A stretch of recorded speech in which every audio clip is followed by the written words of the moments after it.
Hello, hello mga ka-MU! Ako po si Lane, ang sweet kusinera ng murang ulam. May naiisip ka na bang almusal? Mura at masustansya. Subukan mo. Narito ang mga maswerte nating mga winners ng ating golden plates at blue plates. At syempre, meron pa rin tayong pag-giveaway para mas marami pa rin tayong mapasaya. Malay mo, ikaw nang susunod. Just keep on watching! Hiwain sa maliliit ang bell pepper, green and red, tigkalahati lang ang nagamit ko. Mag-grate ng kalabasa, kalahating slice lang din ang magagamit. Isang pirasong talong, hiwain ito ng paslant. Ilagay sa isang bowl at lagyan ito ng 1/2 cup na harina. I-coat ang talong sa harina at iset aside.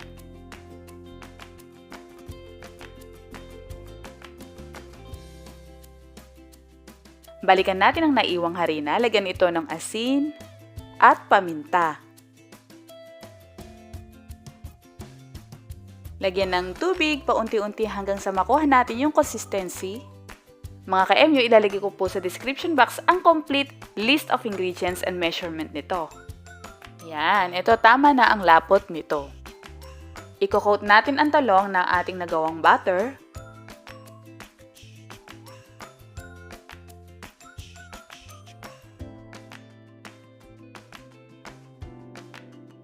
At iprito sa konting mantika kung ang gamit ay non-stick pan. Ipiprito natin to over medium to low heat hanggang mag-golden brown.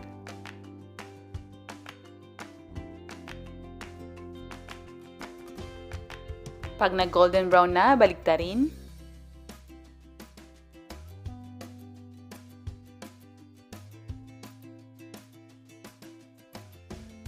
At baliktarin muli. I-set aside muna natin. Sa isang bowl naman, maglagay ng cornstarch at konting tubig. Haluin ito.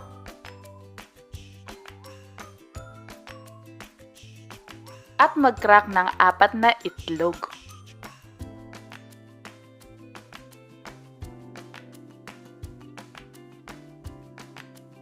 Timplahan ng asin at paminta.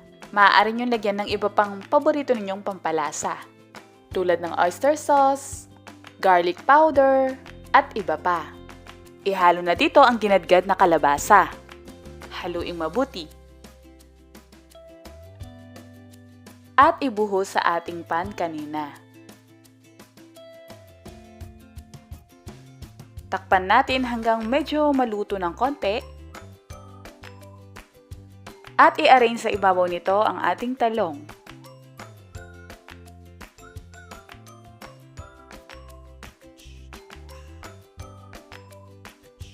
Budbudan ng green and red bell pepper. At pahiran ng ketchup.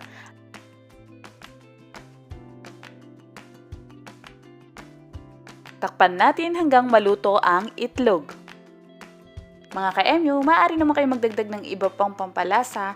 Lagyan nyo ng toppings sa ibabaw tulad ng cheese, sesame seeds, hotdogs, at kung ano pang gusto ninyong idagdag. Masarap itong isawsaw pa sa ketchup at saka sa hot sauce. Narito na ang ating eggplant cake. Mga ka-MU, heto na ang tanong.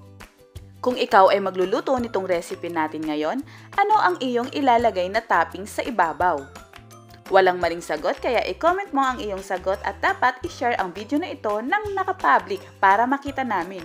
Maaari kang manalo ng isang orange set na naglalaman ng 3 plates and 3 bowls. Kaya join ka na!